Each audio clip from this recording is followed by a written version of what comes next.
Chers jurés, mesdames et messieurs membres du public, je suis tombé sur un os. Et pas n'importe quel os.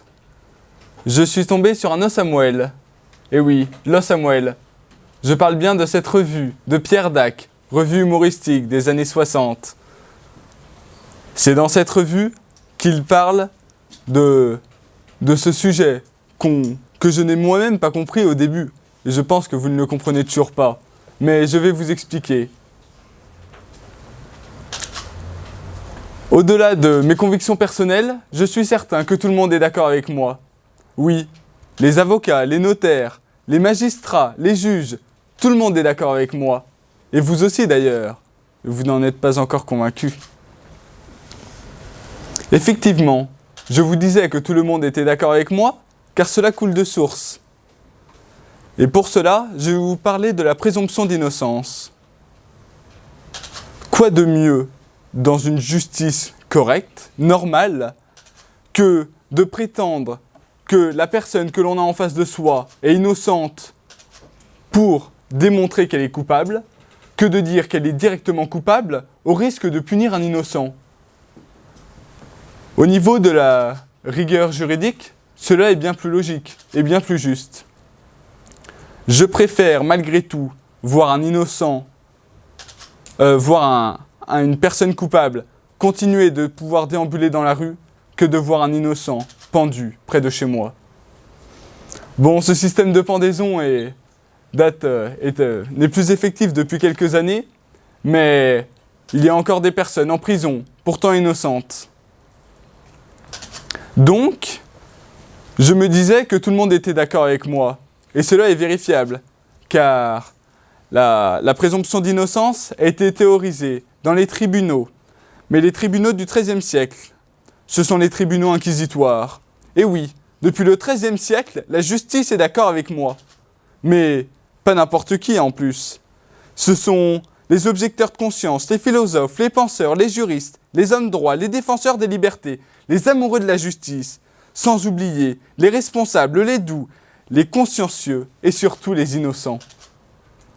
Tant d'innocents, privés de leur liberté, privés de la joie de se réunir en famille, privés du droit de se déplacer, enfermés dans une cellule, pour certains à vie et sans raison. Les personnes qui ont condamné ces innocents n'ont-ils pas honte ? C'est pourquoi j'ai voulu organiser une minute de silence. Bon, je me suis posé la question, une minute de silence dans un concours d'éloquence, est-ce bien un bon sujet ? Et je me suis posé par-dessus cette question, mais le silence ne fait-il pas partie de l'éloquence ? Bon, n'étant pas un grand philosophe, j'ai décidé de ne pas y répondre et de continuer mon sujet. Je le sais très bien, vous allez vouloir me traiter d'anachroniste, de mauvais historien. En soi-disant, je parle d'une période que je n'aurais pas connue. Effectivement, je vous le confirme. Déjà que Pierre Dac, je ne l'ai pas connu, mais alors les tribunaux inquisitoires, ça date. Mais malgré tout, je me suis bien renseigné, et j'en suis certain. Ils ont voulu défendre les innocents, c'est pourquoi ils ont théorisé le principe de la présomption d'innocence. Les rois s'en sont également inspirés. Sous l'égide de la main et du sceptre de la justice, ils rendaient justice au pied d'un grand chêne. Ils ont voulu défendre les innocents, parfois mis à mal, à tort. En pensant à ces innocents, j'ai décidé de mettre un pantalon orange. Vous allez me dire, mais quel est le rapport ? Mais décidément, il part de partout. Non, le orange est une couleur dans laquelle il y a l'espérance. L'espérance qu'aucune erreur judiciaire ne puisse à présent continuer, ne puisse subsister, que les innocents puissent sortir de prison. J'y tiens, car c'est quand on a raison qu'il est difficile de prouver qu'on a tort. Et oui, ces personnes, on ne leur a pas laissé l'occasion de prouver qu'ils avaient raison, de prouver qu'ils étaient innocents. Non, on leur a dit « vous êtes coupables, vous allez finir coupables ». Pour toutes les personnes comme moi, attachées au débat démocratique, à la liberté d'expression, comment peut-on dire à quelqu'un « Non, je t'enferme dans cette case, tu n'en sortiras pas, et si mon jugement est biaisé, tu y resteras à vie ». Ces personnes ont perdu grand nombre de choses. La fin de leur vie sociale, la fin de leur honneur, de leur dignité, car certains n'ont pas voulu respecter ce principe datant d'avant du XIIIe siècle. D'autres philosophes, pour revenir à ces personnes que j'admire, ont voulu théoriser cela, entre autres Socrate et Platon, qui se sont battus pendant une partie de leur vie pour répéter ce que Pierre Dac a dit, mais de manière moins compréhensible.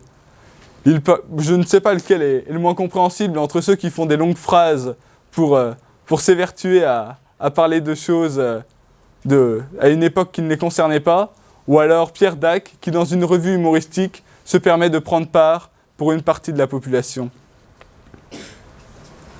Ces personnes ont voué leur vie à quelque chose de plus grand, au fait de prouver que des personnes qui pouvaient avoir tort soient emprisonnées, mais que les personnes qui avaient raison puissent prouver qu'ils avaient raison.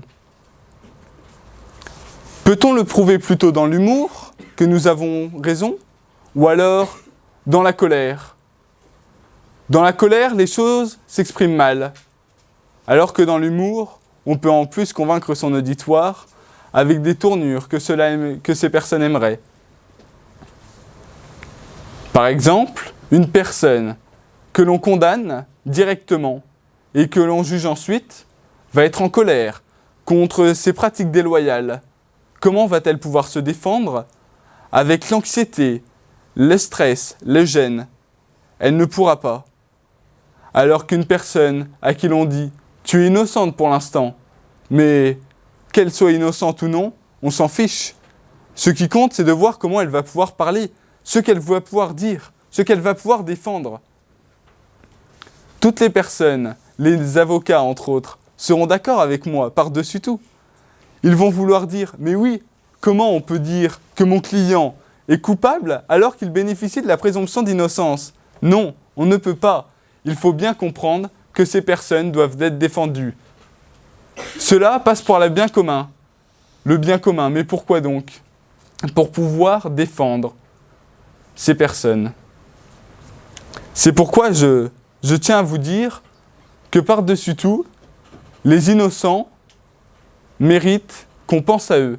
Ces innocents qui ont été condamnés. Et que toutes les personnes qui sont allées en prison soient libérées au plus vite. C'est un peu politique ce dont je vous parle, en espérant qu'actuellement il n'y ait plus de jugement comme ça.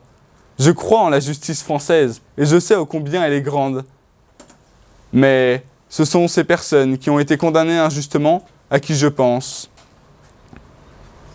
J'en suis d'accord, j'en suis sûr, vous êtes maintenant tous d'accord avec moi.